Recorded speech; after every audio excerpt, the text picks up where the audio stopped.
across these 20 countries and all of these cultures, there are certainly unique contexts and cultural differences, but there is also a huge commonality across all these cultures and challenges, and that is the cost-quality access problem that we're talking about here in the United States is universal amongst these countries. And we probably shouldn't get ourselves wrapped around the axle too much about ACO specifically, and realize if we sort of factor up above ACOs what the megatrends are that we're trying to address. Anish is a man who needs no introduction, so I will simply say he is our nation's Chief Technology Officer, and I think of him as the innovation instigator. So, yeah, here we go.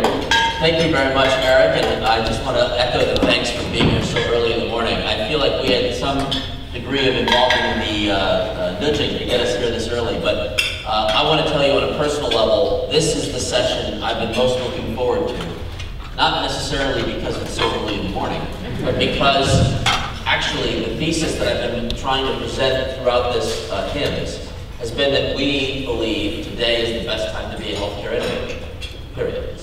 Let me walk you through the thesis again in healthcare. What are the components? The first component is obviously what we can do to ensure we have the right payment infrastructure. Today, we reward volume. Except in certain very powerful institutions that have a good job of managing risk. But that's what we have in our healthcare system. And as a result, most of the technological innovation has been around scheduling efficiency and billing. I gotta be honest, when I was with the advisory board, we made a ridiculous amount of money on billing and efficiencies. I mean, you know, it's great to make money in revenue cycle and to sell into that sector, but boy, does it not feel all that inspiring about overall, you know, improving the quality of care for the American people. We in government have never had the kind of internal, what Eric and I refer to as innovation pipeline management. We haven't had the ability to take on new ideas, prototype them, validate them, and then scale what works. And because we have the machinery in place to shift the payment model for Medicare and Medicaid, it is just going to be a kumbaya party with our commercial payers to come in and say, let's together as a society think through what are the different models. And oh, by the way, new ideas don't just come from, with all due respect to my friends, they don't just come from the systems that know how to do this. New ideas are going to come from people in this room.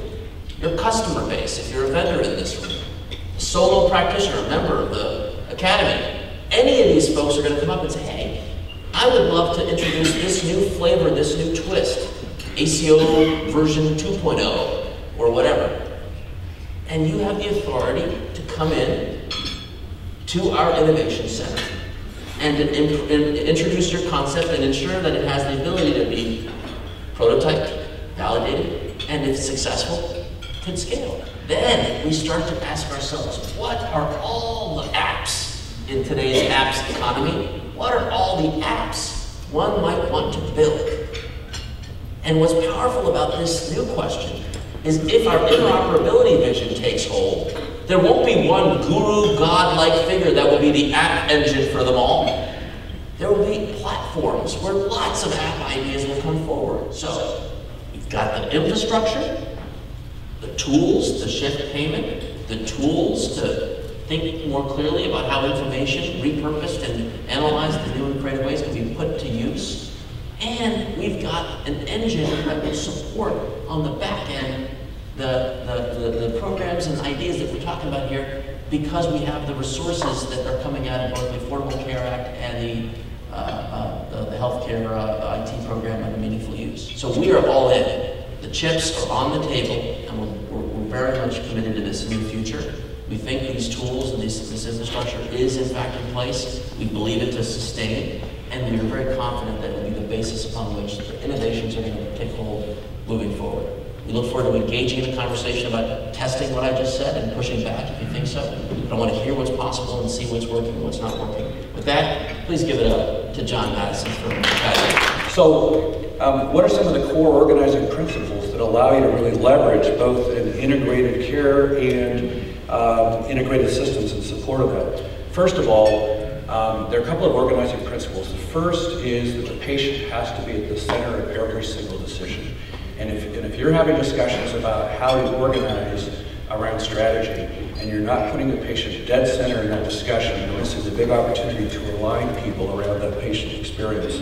Second is that all decisions have to align with what is the maximum value for the population as a whole. And if you put those two principles together and you have strong alignment with your leadership and your incentives around those two principles, everything else just sort of falls into place and all kinds of conflicts can be resolved. So there may be a couple of shifts that we're going to see. We're going to see a major shift from episodic care and the physician's building experience to continuous care, coordinated care, and an improved consumer experience. The second is that we're currently experiencing a serious shortage of primary care. And the way that that's likely to be addressed in looking ahead is that if you look at how we've been incentivized to do volume, and we're going to need a lot less volume, it's a pretty natural consequence that there's going to be a surplus of specialists in the not too distant future, which will help address the shortage of primary care. Putting in place payment reform and the incentives and the carrots and sticks is good. Putting in integrated care and integrated systems to facilitate that is good. But ultimately, when as an organization you align people around their native instincts to do well by the patient and for the population, I think we'll see a shift from what we're currently calling ACOs to something more resembling an ECO or an enlightened care organization where everybody is innately motivated to do the right thing. We have two new products that we're trying to do to try to address some of the things, because one of the things that wasn't talked about with the technology, there was a discussion how you scale things up, but how do you scale things down to a small practice that doesn't have any IT staff, that works in rural America, that doesn't have an IT person that's next door. It's their college son that's taken a couple of college courses in IT, and they're the ones managing the infrastructure. How do you scale down? So what we found is that the docs are collecting a lot of information to make sure they have a good revenue cycle, but not good quality cycle. And it was interesting at our big annual meeting in September, and I had a lot of physicians that come up and pretty much complained it to me about their EMR. They said, yeah, we've done it, we've implemented it, but I can't tell who my diabetics are, and I can't figure out which ones I need to really work on. So we're trying to provide that type of analytic process and create a clinical data repository. So those are two things we're doing. And then the traditional stuff the academy does with advocacy, that kind of stuff, we're still driving. Grady's a 1,000-bed public hospital where 50% of our patients have no insurance, 40 have Medicaid, and 10 have Medicare. So if you take anything away from me this morning, here's what I want you to remember. Kodak invented digital photography in 1975. Anybody here from New York? How's Rochester doing now? Kodak used to have 100,000 employees, now they have less than 20. Okay? And I tell you that because they couldn't figure out how to go from the first curve. They were making money off the film. They couldn't figure out how to make money in their model, the digital model. And the good news is healthcare was there. We've been up and running on Epic about 110 days now.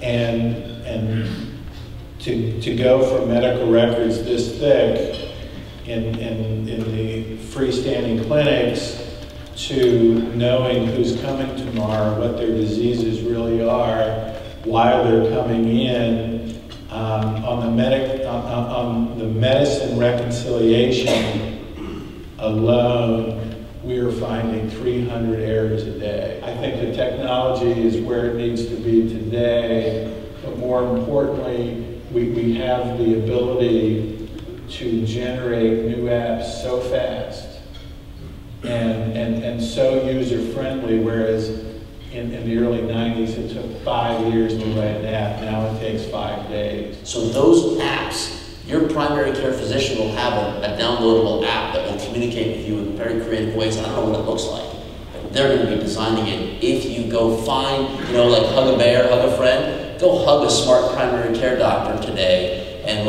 invest your R&D and development resources, because they're going to be the ones who are going to help shape what this should look like.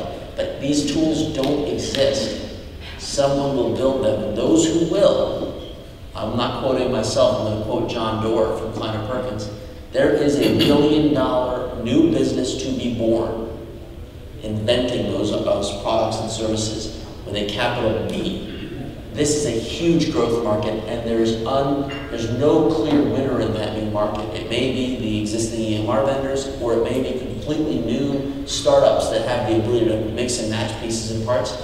This is a growth industry that also has the double bottom line of the fact of empowering the patient and improving care quality.